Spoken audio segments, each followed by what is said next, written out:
Angie, today, welcome back to Beyond the Headlines. And let me tell you something. We have what's called a heavy hitter. Heavy hitter. You're not supposed to be as awkward with me. A heavy hitter in the fire service industry. He is. I'm talking about someone with over 26,000 followers on Instagram. Family man, a man who leads by the tagline of culture and leadership, covering the stories of first responders, family first and mission always. I'm talking about the one, the only, the relentless reject himself. Preston Lyons. I was going to make like a big boxing introduction, like a Preston Lyons. That would have been better. But this is a long time. Just said it. Hold on. Person I've been following. So I'm very excited for this. And I've been in too. He's very, one thing I like about Preston, he's personable, a little bit personal, but he's created a community. So you see a lot of people on Instagram putting up the cute, sexy stuff and getting a lot of followers and rah-rah and all that stuff. He's got 26,000 followers, but he's got a massive community, like an actual physical community around him that he's built with the Relentless Rejects. Mm-hmm. And that is something that's special and is mostly why we wanted to talk to him. He's got the real thing going on. He's not just pretending out there in the social media space. Right. So exactly. I'm excited to talk to him. We're going to talk to him about an article called, you remember the name of it? Good job. It was Balancing Legacy, Finding Greatness in Firefighting, Parenting, and Marriage. We're going to talk about that for a hot minute and then get into his overall platform. You ready? I'm ready. All right, let's get Preston in here. Now go ahead. Give me the big boxing intro. It's Preston. I'm not very good at this. Lyons! Better? Yeah, perfect. What's up, Preston? How are you, man? I wish I wasn't listening during that entire conversation where you guys are talking about me, because now I'm like flush in the face. I don't. You're even welcome. Know what to say. I appreciate it. Well, you got a lot to live up to. You got two people yelling about you in the garage. It's hard to make it much higher than that in the accolades, but here we are, pal. Yes. Yeah, I'll send you guys a check for that nice intro. I appreciate it. That's what I'm talking about. Dude, how's it going? How's life out there? You're in Colorado, right? You're doing your thing, and what's new?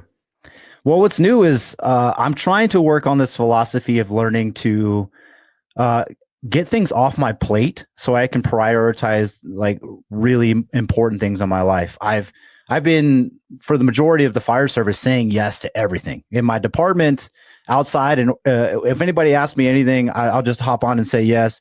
But then I started realizing that I was really watered down. I was really stretched out, and I wasn't really contributing to the things that I wanted to because I had obligations elsewhere. So I've been reaching out to a lot of mentors and trying to help realign my focus. And luckily, one of those is Firefighter Nation. I've been really wanting to pour into Firefighter Nation.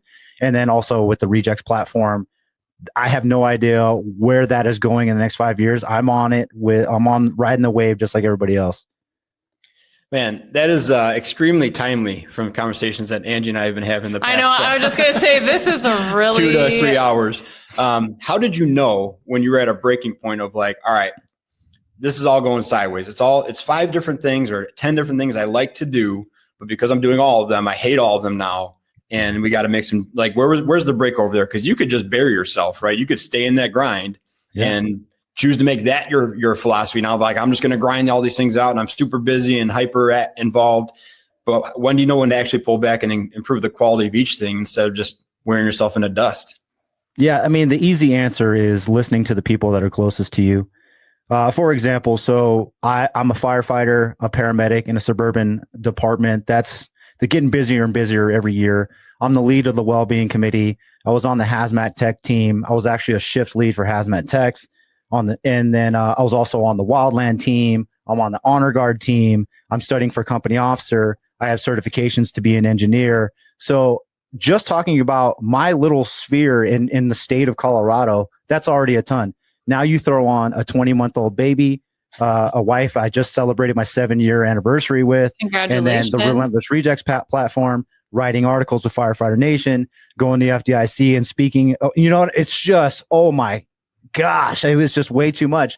And honestly, I thought I can handle it until I started listening to my wife, mentors like Rob Fisher, individuals, my mentor also, Corley Moore, who I don't know how he does all the things that he does, but he's even told me firsthand, if I had a baby like you do, I wouldn't be doing anything like the Weekly Scrap.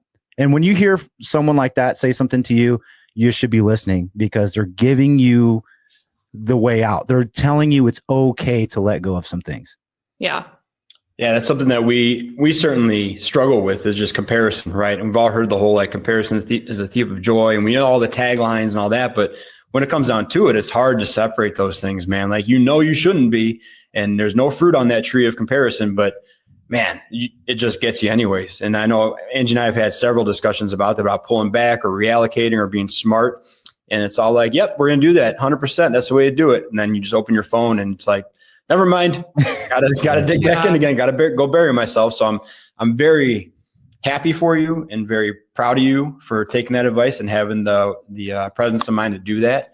But with that, let's get into one of the things that stressed you out, is this article about one of your contributions, right? You wrote this article, and Angie actually brought this one up. She said this is the perfect one for us to talk about. So why don't you tell us what you liked about this one, Angie? So I think one of the main things about your article that I really like, what I feel like as firefighters, we always we're busybodies. I think that we aren't necessarily connecting in our brains like why we feel like we have to do everything or why we have to say yes to everything, and things around us obviously end up getting that big impact.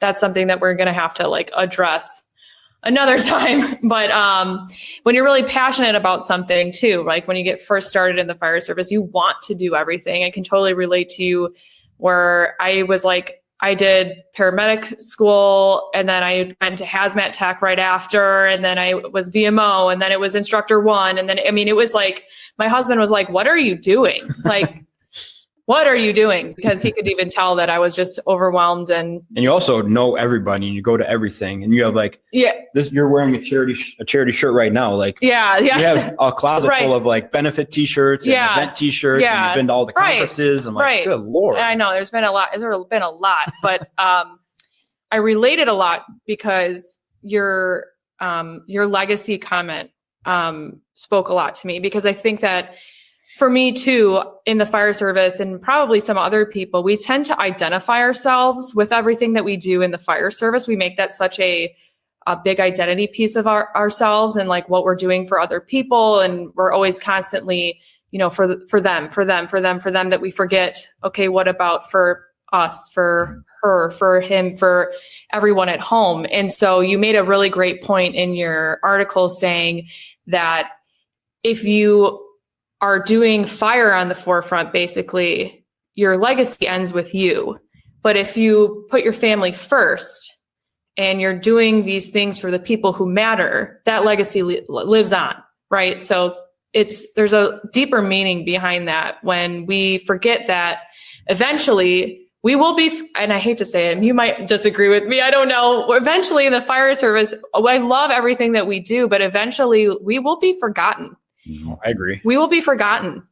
And so we have to take ourselves back to, okay, what actually holds true meaning? Not that anything in the fire service that we do doesn't, but to our own personal lives, what's going to hold true meaning that lives on forever?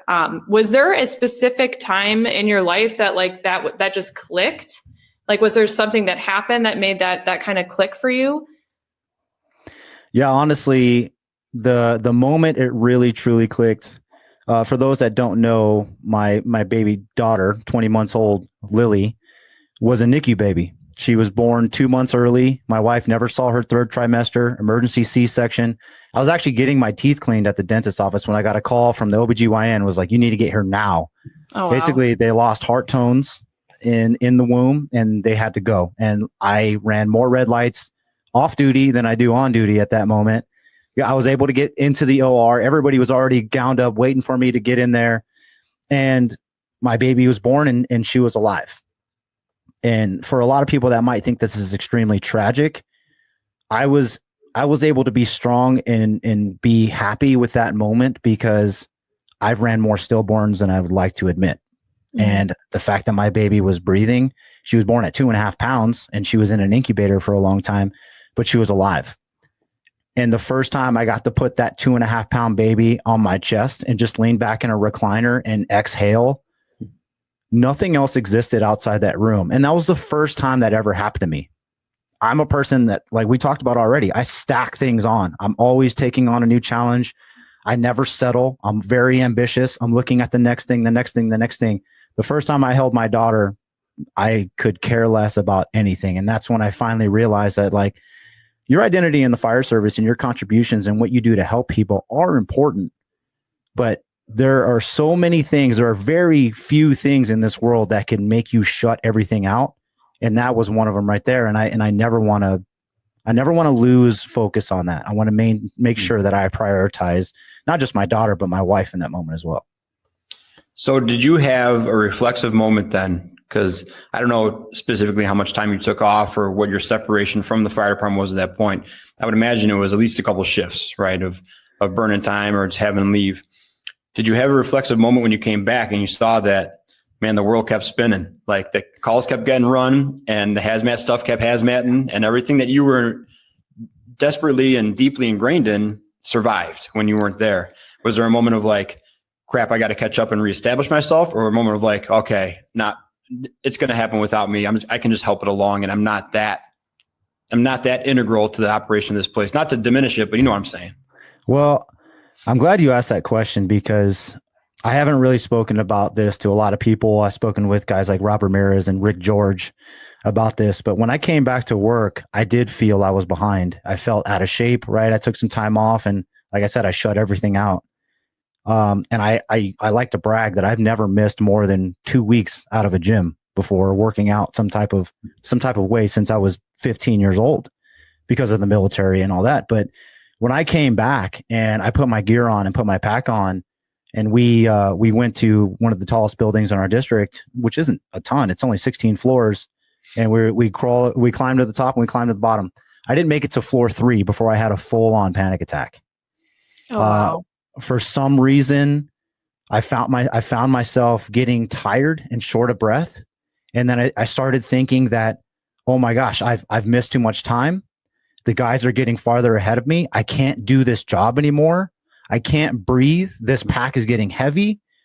I had to drop everything. I had a 2.5-inch hose on my back and a tool in my hand. I dropped everything and I had to take a knee, and I'm literally trying to go through breathing exercises. And then the worst thing about it was my crew came down, picked up my tools and my hose, gave me a second, and I got back to the top of the stairs, and everybody was just like, "It's all good, man. You're all right. It's all good."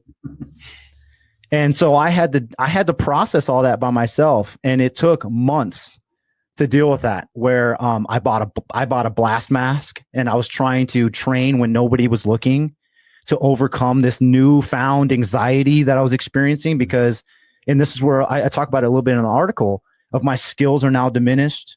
I don't have the time and energy to work out at home. I'm exhausted before I come into work now. I have more responsibility at home than I do at work. And it was very overwhelming. And luckily for me, I finally found people like Rick George who said, you just got to have grace with yourself, man. Like, it's okay. This is a season of life, and then he gave me exercises on mental repetition. Like picturing myself do things before I actually do it, see myself succeeding at, climbing the stairs or forcing a door in my gear with my mask on, using my senses of my sight, my smell, my touch, and just activating my brain in a way to where I avoid that doom of failure, where I just keep my brain active. And those things have been great. But it was definitely a struggle to answer your question. And with going back to work and knowing that the world was still spinning while I was off the clock, coming back, it was definitely a process getting back into gear. Well, thanks for sharing that moment. I'm sure you were not alone in that. I can guarantee there's been so many people out there that have shared that same type of moment, and they're just not open about it or don't talk about it. So thanks for sharing that. And I'm sorry that you went through that, because I think that in those moments too, like when it was your everything, technically prior to the birth of your baby girl, it's almost like that, like you felt like you lost it all when it's, it's like we're not thinking straight in those moments, right? Like we know that we can get our fitness back or get all these things back with repetition and stuff. And I'm glad that you had people that you could talk to. And I encourage anybody who feels like they're going that way to talk to someone about it, because I can guarantee the person next to you probably had the same type of experience, maybe, a different situation, but also went through something similar to that coming back to work, because that really sucks when that feels like that. Yeah, isn't that wild that your crew was probably being honest. They're probably like, we're not worried about this guy. Yeah. Like, he had a moment. He's got a lot going on. Even if he is tired, just because of the physical aspect of it, dude's a hard charger. He'll be back here in no time. And if someone on your crew did that, there's a good chance, because I'm speaking from my perspective too, I might handle it the same way. But like, dude, you're fine. Let's just do this again next week and you'll be good. Mm-hmm. But you're right. The ability to give ourselves grace is just such an impossible thing to do, right? And I know Angie and I practice that with our personal training clients, where it's like, it's inappropriate for us to be like, you have to do these 5 workouts this week or else you're not living up to it. Instead, it's like, well, how many can you fit in this week realistically? And if it's 1, we'll make it a good one. If it's 5, we'll be smart about it. And next week is a whole other book, man. We're not even going to try to commit to next week before we know what this week kind of gives you. But then when we go work out ourselves, it's like, dude, I only biked 75 miles. Oh, when you were mad. And then I only did 3 workouts this week. Like, what is wrong with me? Like, it's just so impossible. So any more tips you can give on allowing yourself that grace and that journey you went through, and how you're trying to communicate that now, because that stuff has a shelf life too, right? Mm-hmm. How you're trying to pass that along to your generation now, we would love to hear it. Well, obviously, surrounding yourself with people that understand, that maybe have been there. And that's why I tell that story as much as I can. And especially that part where my crew was like, nah, you're good, man. And they brushed it off. But really, what were they thinking in that moment? Did they go back, and when I wasn't in the room, they're like, do you see that? Preston can't do the job. And that's stuff that I was thinking about. I don't know if that actually happened. Maybe they were giving me grace in that moment because of the credibility I had built up prior to that. Definitely. So what I've spoken before in the past on is building resiliency, is developing small wins. It could be with working out. It could be with nutrition. It could be with mentoring other people in your organization, or just trying to make a good impact here and there. And just David Goggins talks about the cookie jar, right? Like, you have these cookie jars that when you're being tested, and you feel like you're on the verge of failure, and you feel like you can't complete something, you dig into that cookie jar and you're like, no, I've been here before. I can get over this, and then also leaning into people that are like, I know you, I got you. We're here. We're going to get through this. And even Jeremy Sanders from Crew First Culture, he spoke to me in those moments of having panic in my mask. He goes, just ask yourself, is this a true life threat, or is this just a test? Yeah. If you're climbing stairs and there's no smoke and there's no fire, you're just being tested right now. You're in a safe place. You got this, and you just kind of have to talk yourself through those things. Do you have, so like newer firefighters who come in, who want to do everything, just like you wanted to do everything? What kind of advice would you give to these firefighters, even ones that don't necessarily have, a wife or kids right now when they first started and they want to do everything? So what are like some things that you would tell them when they come in? Yeah. My question is, do you want to be good, or do you want to be great? Because we can be good at 20 things, but you're not going to be great at 20 things. You can be great at 1, 2, 3 things. But if you, and I try to give them by my example, if you take on every single challenge and you are now responsible for all these things, it's just like the fire service. We're all hazards organization, right? We do everything because the fire service can't say no. But are we truly subject matter experts at everything we do? I would argue that we're not. That's why we have hazmat tech teams. That's why we have tech rescue. That's why we have wildland teams, because we necessarily cannot be subject matter experts.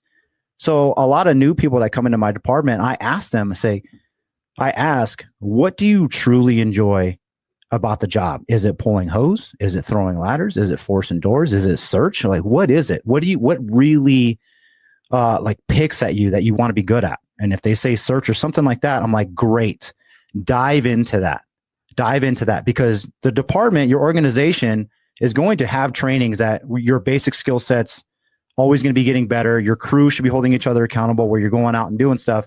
But if you want to be known as the guy or girl in any specific subject, that's got to be your niche. And then you can even go deeper and talk about people outside of the fire service, like the Alex Hermosis or other entrepreneurs that are multimillionaires. And I'm like, they are not good at 100 things. They've got really, really good at 1 to 5 things, and they've been extremely successful, and that's what they're known for. So don't even just compare yourself to people in the fire service. Compare yourself to the most successful people on the planet and kind of follow that suit as well. Yeah, it's something that we have a large class of new hires right now. We're getting 9 more in the fall. And that's along the same lines of something we've been trying to teach them is like, yeah, I want you to be a technician on all the tools on here, and I want you to know all them. But just like you're saying, we're not the expert in all the tools. We know how to use them, but what we are experts in is logical thinking and problem solving and crisis management. So get good at that and apply those principles to these individual tools, right? And to know which tool you need and know how to do it. And like you're saying, if the people who have built up that currency, like you're saying, that reputation and the benefit of the doubt, when the chief turns around in the fire ground and needs a job to be done, he's going to look towards the crew, more than just one person. So like you're saying, surround yourself with people becoming just the master of what you're passionate about. If you're really good at search and you're just an ace at searching and I need a ladder thrown, I'm probably going to pick you to throw that ladder too, because I know you put in the work of skills in general and you're just a hard charger and I want a hard charger. And I'll take someone who's 80% good at ladders, but 100% good at search doing any job on the fire ground, because I know that your head's in the game, as opposed to someone who's like, I'm not on my ambulance today. I'm just on the truck for the day. I'm just going to have a good time, So I dig it, man. I love everything you're saying. I encourage people to listen up and find that passion. Mm-hmm. Where's your passion, Ange? Mine? Yeah. Too many places. I'm trying to narrow that down. Yeah. That's why, and it's hard because it's, you want to do, I don't know. I don't know if it's my personality or what, but like you just want to do everything. The last paragraphs of your article, I just want to touch on this because Angie had a question about this too.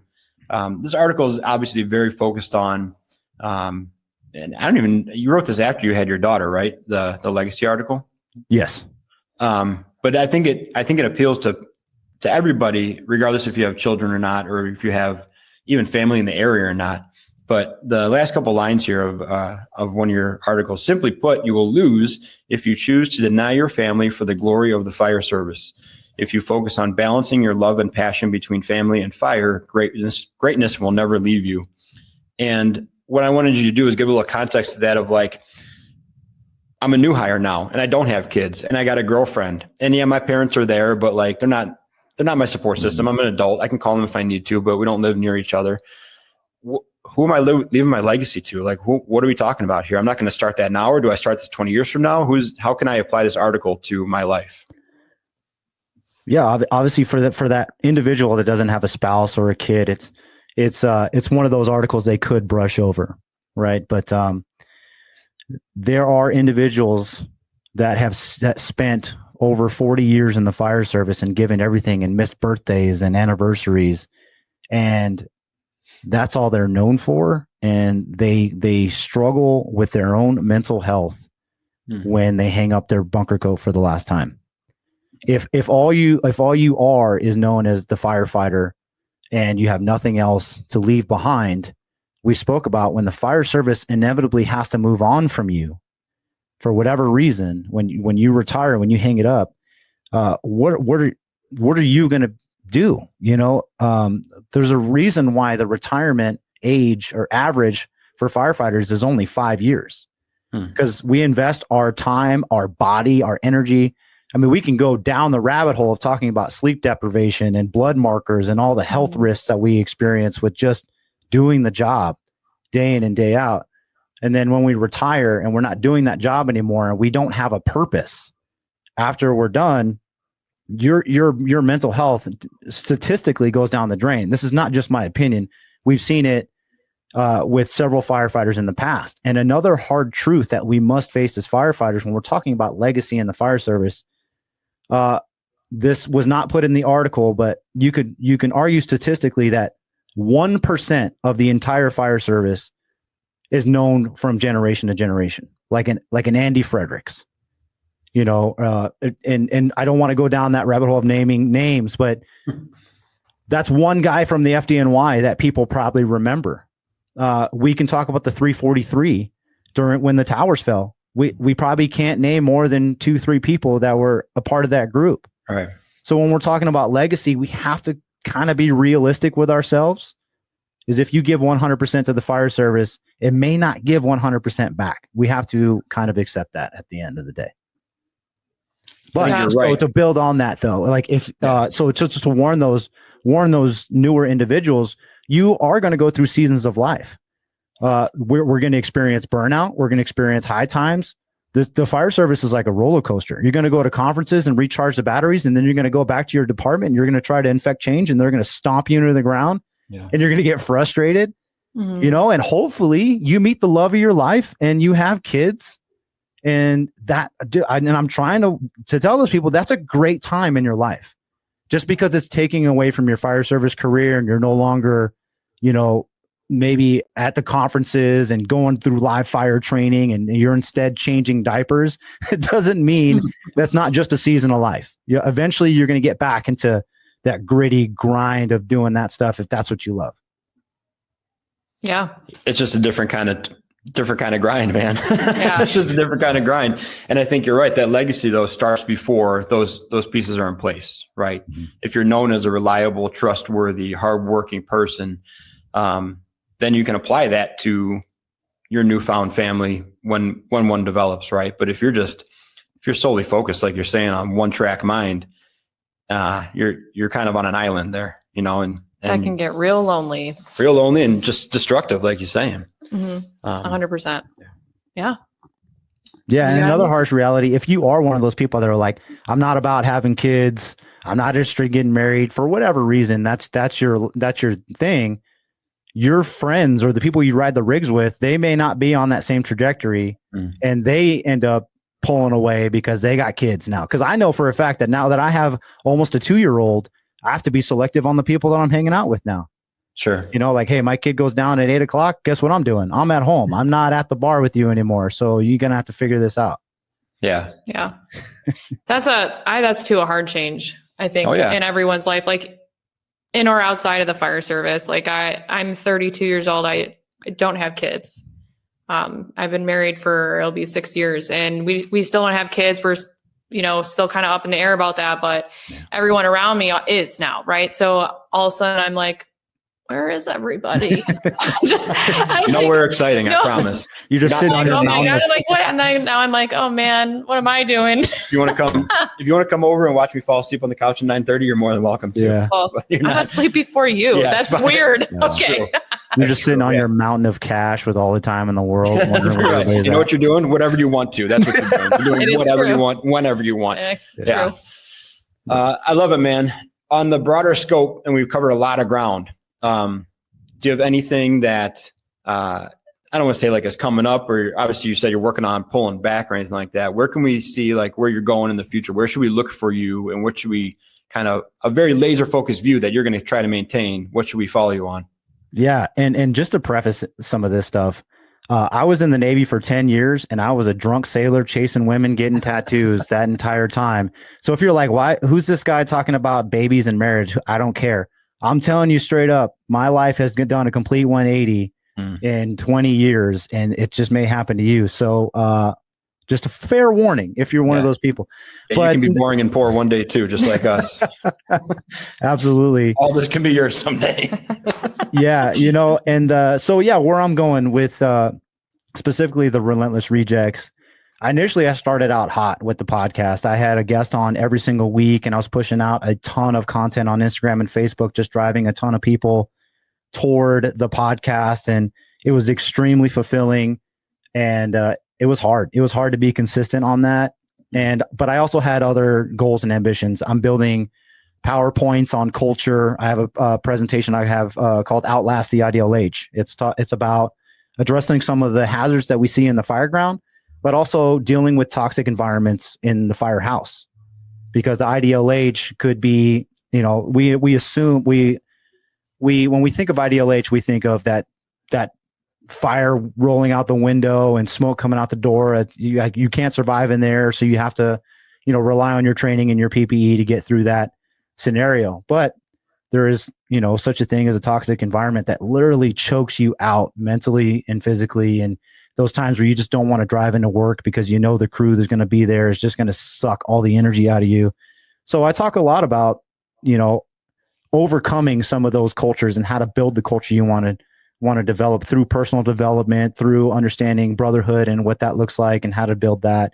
So I would love to potentially get on the road and speak more on building culture. And these are a lot of things that are built around my mistakes, my military background, and even my upbringing. You know, personal stuff for me is, you know, my dad took off when I was 3 years old. I had to figure out a lot of things. I had disciplinary issues. I was surrounding myself with not so great people.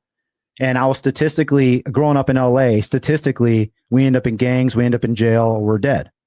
And I figured out a way to overcome that. Thankfully, the military found me at the right time and I was able to turn my life around. But I try to just explain to people how important it is to just be in a great environment and understand what a good culture looks like and to fight for that, because it's worth it in the fire service. In the fire service, it's supposed to be that way. You're supposed to ride the rig with people that you absolutely love working with, helping people that are absolutely in need. And sometimes we just need a little bit of a reminder on that. So that's what I'm hoping to take the Rejects platform, or at least just myself, to go on the public speaking trail and do that. And then the podcast is going to at least be once a month, because now I'm doing a Firefighter Nation podcast called The Revolutionaries with John Velez, where we speak a lot on culture and leadership. And from our perspectives, we're not FDNY, we're not Jobtown.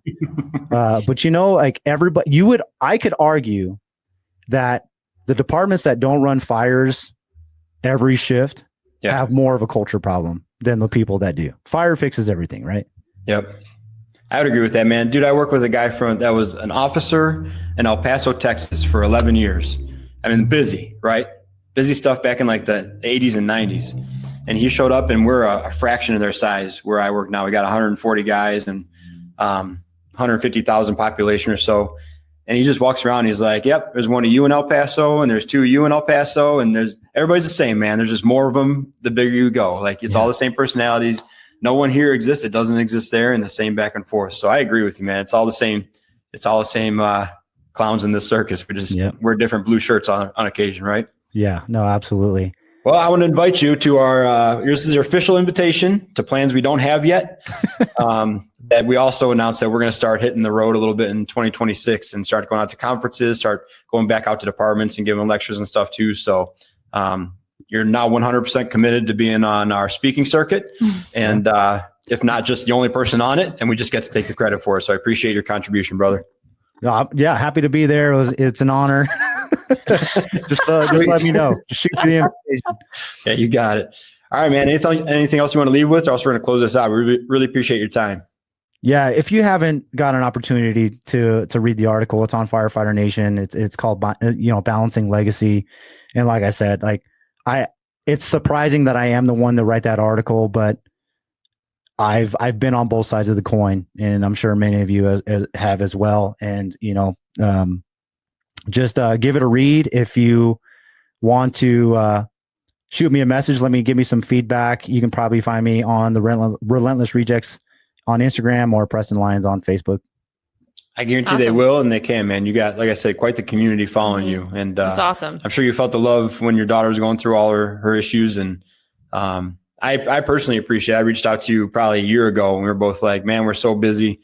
Love to do guest spots on your show, but I don't know what I got going on right now. And you gave me the same answer of like, yeah, I'm pulling back. I don't know either. I'm like, you know, man, high five. I'll talk to you in a year. No big deal. It was just a nice little thing where I do remember that. Yeah, you're very down to earth, and I appreciate that. And I appreciate the place you're going and direction you're going with your platform. So thanks, man.